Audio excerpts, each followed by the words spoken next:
And we're back, guys. Welcome to Tennis After Dark, and we start things off with the lock of the day. My personal lock of the day. Put as much as you want on it. Now, listen, I say all the time, I get tired of watching these thin ladies run around the court. I want to see Yaseline. I want to see Jelena Ostapenko, Taylor Townsend. Bring them on. Yaseline, the crafty lefty, taking on Tamara Zaydenczak. We remember her from the French Open in 2021. She had a ton of points, but she couldn't defend them.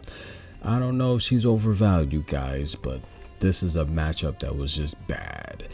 Bonaventure has a ton of power, and listen, lock of the day, guys. Yes, Bonaventure just needed a set to warm up, but listen, some things never change. Tamara Zaydenczak making a ton of double faults.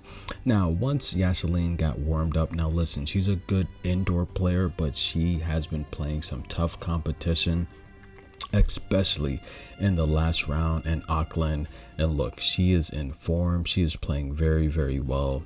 She ended up winning 62% of her first serves, 57 for Tamara, 39 on the second for Tamara, 57 on the second for Yaseline. And Yaseline just played a pretty good match, to be honest with you. She just needed a set to warm up. She did drop the first set, and if you wanted to take her on the live end game, you got her as high as a 4-1 underdog.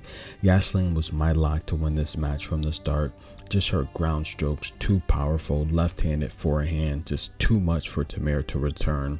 That's exactly what happened. Yaseline advances, and I'm pretty sure she's going to be facing, I think she's facing Sophia Kenin. I'll double check. I could be wrong with that. But nonetheless, Tamara Zaydenczak, the better clay player, she struggles on hard. She struggles to get the ball in play, and she's finally healthy, but it's going to take a while for her to get her form back. And Yaseline, what's up with the shades? Unless those are some $5,000 Oakleys, I don't know. I guess they work well. She got the victory. Yaseline is through. Claire Liu versus Yulia Putintseva. Now, Claire Liu was on my top 10 American tennis player list. She was ranked 9th, but listen, guys. Alicia Parks was number 10. We're going to have to probably move Alicia Parks to number 5. Claire Liu maybe to number 10. Sloane Stephens to number 9. Listen, Yulia Putintseva dominated this match, breaking Claire Liu twice in the first set, broke her once in the second set. That was enough to get the victory here. This is not the start that Claire Liu wanted. 4 double faults. She only won 63% of her first and 45% of her second serves. Yulia dominated the first serve, 74% winning those. She put Claire Liu under 4 breakpoint opportunities. Liu had 8 opportunities to break Yulia, but couldn't get it done. Yulia, the more experienced player, let's just be honest. This was a match where I think it was close to a pick'em. Yulia wins. She advances to the next round. Really quick as we change gears, this is a qualification match for the Australian Open. Listen, Andreeva, young Russian tennis player. Look, I told you guys about her. She looked really good at the US Open qualification where she took out Rakimova. She wins this match. She broke She broke her 4 times, guys. Unbelievable.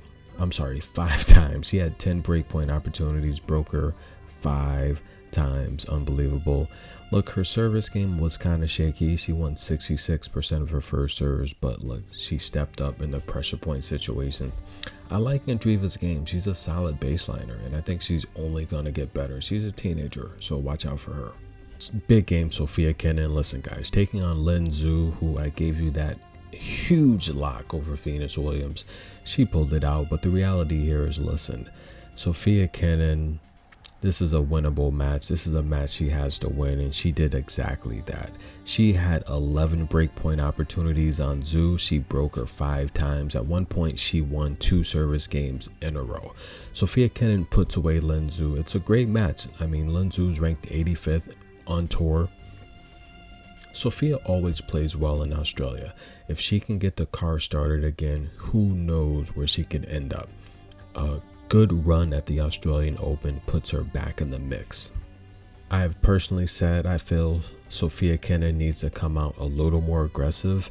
she's getting behind early and she's starting to play more conservative, and that's not really going to get it done, especially with the type of competition she's facing. She's facing players that want to climb the rankings, players that have nothing to lose. With her playing conservative, it's a bad strategy. So come out a little more aggressive, go for winners. Look, if you make errors, you're going to make them, but you have to be aggressive against this type of talent. You have to put them away. Good job, Sophia. All right, guys, for the English professors in the comments, listen, I mess up names here and there, whatever. But Elizabeth, look, I'm not going to mess up her name because this, I have no chance of pronouncing this correctly. 0.0%. This is a 100% accurate prediction. I cannot pronounce her name correctly. Elizabeth Coquereto. I have no idea how that's pronounced, but nonetheless, Elizabeth, you guys know, she's got 5 ITF championships, clay master, ranked 67th on tour, taking on Elisa Cornet, 34th on tour. Now listen, guys, I could have sworn I heard Elisa Cornet say last year was going to be her last season. What happened? I have no idea. But Elizabeth dominated. Listen, 9 breakpoint opportunities on Elisa. She won this match. Look, dominated Elisa from start to finish. And look, Elizabeth's got a good forehand. I like her mid-range game. She played Coco very well in Mexico. This win was due. Good job, Elizabeth. From Italy, ciao bella. And if you're wondering how she did it, it's pretty simple. Lisa's a defensive player. She leaves a lot of balls to be hit. Elizabeth was really aggressive. Her backhand just got it done. Next match, not really a shock, but Amanda Anisimova taking on Samsonova. Samsonova getting answers from her coach early on, like what is going on.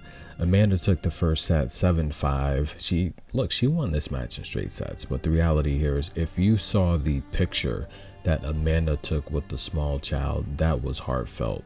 Literally, Amanda took the picture and then the small girl hugged her. That was pretty cute. But 7 double faults from Ludmila. She had a enormous ace performance a couple matches ago, but look, double faults, I think she's pressing the issue. She did a lot of strength and conditioning in the off season.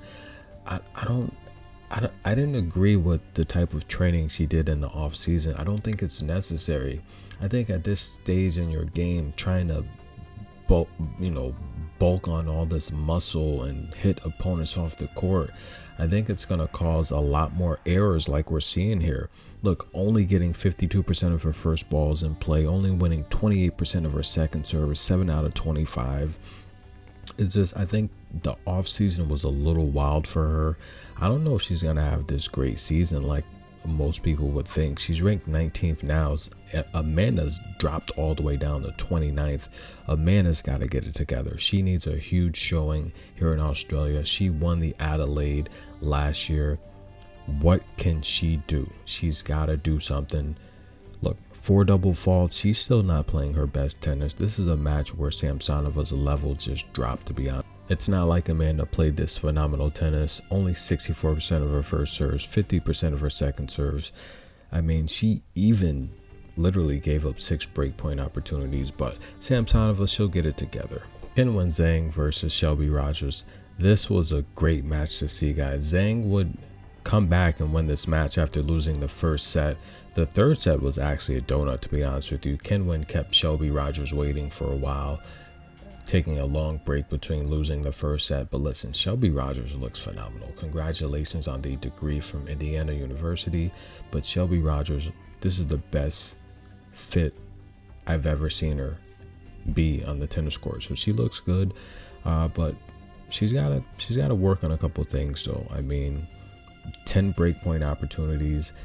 Qinwen Zhang's not the best returner. 10 breakpoint opportunities, that's a little excessive. She did win 70% of her first serves.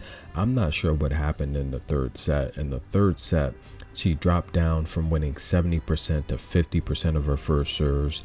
Gave Qinwen 4 breakpoint opportunities, 2 double faults. I think, to be honest with you, Qinwen just raised her level a little bit in the third set. Now, Shelby looks fit, and I think this is the fittest she's looked, but it's still early in the season. I think her stamina failed her in the third set. That's the only thing I can see because she played a pretty solid match. Can win advances, and she's been very active as well. This is literally Shelby Rogers' second match of the year. Battle of the Americans. Look, Madison Bringle did not make my top 10 American list. Why? Look, I told you guys, she literally shows up in yoga pants like, hey, let's play a tennis match. Now, look, no disrespect. She's ranked 62 on tour, but the reality is this is a very winnable match for Bernarda Pera. One of the easiest lines on the day today. My personal opinion, the easiest lines today were Yasleen Bonaventure taking out Zadenstech, Sophia Kenin over Lin Zhu, Bernarda Pera over Madison Bringle. This was one of the easiest. 3 aces for Bernarda. She did win 63% of her first serves, but Madison Bringle, who favors her backhand, 48%. It's going to be tough to hit a clean backhand with a left-hander hitting rockets your opposite side. So this was a stylistic matchup where it's very easy to predict this. You're not going to be able to hit your best shot with the opponent blasting rockets at your opposite side. So that's pretty straightforward. Bernarda saved all of her 3 points, so that was pretty good. But she had 7 break point opportunities on Bringle, and that just got the job done. Good job, Bernarda Pera. Good to see her in the win column. The American Katrina Scott due against Priscilla Hahn, the hometown female. Priscilla Hahn was the underdog in this match, and I'll be honest with you, I had Priscilla Hahn winning this match. This was a numeric play, to be honest with you. It was actually one of the easier locks to figure out, and Priscilla Hahn won the first set 6-3. The second set went to a tiebreak. The third set, she would win 6-1. Let's look at the third set and see what happened here. Katrina Scott, look, 25% of her first serves won, 25% of her second serves won. Priscilla Hahn just dominated, winning 12 out of 15 of her first serve points in the third set. Unbelievable. 5 break points. She converted on 2, which is what she needed to do. And listen, guys, Priscilla Hahn, she's a bona fide baddie. Let's just be honest with you. 11 winners in the third set. She did commit 9 unforced errors in the third set, which is a lot. But Katrina committed 14 unforced errors, way too many. Priscilla Hahn's best shot is her backhand. And look, congratulations. I hope she can get into the Australian Open. It would do justice for her career. This next match was a pretty straightforward lock. Bronzetti, how would she perform after that tough loss, the United Cup there? But listen, Anna Plinkova ranked 72. Look, Bronzetti's ranked 50th. She's literally, I just think she's overvalued. Bronzetti's best shot is her backhand about mid-court, while Plinkova can forehand from the baseline. Easy numeric play for me. Plinkova took the first set 6-4. She'd win the second set 6-3. Plinkova overall, I mean, she didn't play her best tennis. Bronzetti is tough, but she did just enough to get by. She literally saved 7 breakpoint opportunities. Unbelievable. She converted 2 out of 5 on Bronzetti's. Bronzetti just didn't save the breakpoints when she needed to, but I think the big difference here is just the range. Blinkova's got a lot more court range. She can hit balls, different patterns all over the court. Bronzetti, from what I can see, her best shot is her mid-range backhand. She can't really baseline with someone like Plinkova. This was an easy lock for me. Now, this next match was popcorn worthy. I told you guys, I like veteran players taking on younger players. Yes, Mayar Sharif captured a few clay championships last season. She dropped all the way down to 52. Diaz is 77, but she's a tough cookie. Look, she only won 46% of her first serves in the first set, and this match did a complete 180 from set to set. Set 2, she won 83% of her first serves, and set 3, she forced Mayar Sharif to only winning 36% of her first serves. Diaz did a great job of making endgame adjustments. She's a defensive player. She's a good shot maker. One more ball, she keeps a shot in play. And Sharif is a good clay player. I think Diaz found a strategy. She kept with it, and that was making Sharif beat you with her forehand. She could not do it tonight. This next match, A lot of people were shocked to see Ostapenko get beat so bad, but listen, Kaliskaya she's fit. She's always in shape. You've never seen her out of shape. But out of every 4 matches she plays, she retires 1 out of 4. So her body hasn't been able to hold up, and we've been seeing that with a lot of the, I'd say probably slimmer ladies on tour, like the Emma Raducanus are pulling out due to injury, the Martinsovas. But let's get down to the nitty gritty here. 4 double faults from Jelena Ostapenko, 42% of her first serves won, 41% of her second serves won. She played horrible. She literally gave Anna 8 breakpoint opportunities. Now, she did have 10 breakpoint opportunities on Anna, but Anna saved the majority of them. And from set to set, it was just horrible. 32% of her first serves won in the first set, 53 in the second set. She did a little better there, but I think just came down to fitness. Ostapenko does not look like she's in form. I don't know if this is going to be a good season for her. She's currently ranked 18th. She has a lot of points to defend this first quarter of the season. She's going to have to make some changes, hit the gym. The way her form looks, it's going to be a long season unless something drastically changes. I do like Anna Kaliskaya. She had some good energy in Mexico. As long as her toe is healthy, she's better than most players on tour. She's a good shot maker. She's good at keeping the ball in place. She doesn't make a lot of mistakes, to be honest with you. She's a pretty clean tennis player. And look, I had someone tell me she's the hottest player on tour. Maybe she is in terms of looks wise. We know the hottest player on tour is Alicia Parks without a doubt. But as long as Anna Kaliskaya can stay healthy, sky is the limit for her. Guys, we have one more match going right now. Magda Linette taking on Alison Van Upwick. I'm going to shift my focus to that match. This is good energy. Tennis After Dark. Like the video. I will see you guys soon. More preview and prediction videos, and I'm working on the Australian Open draw. Stay tuned.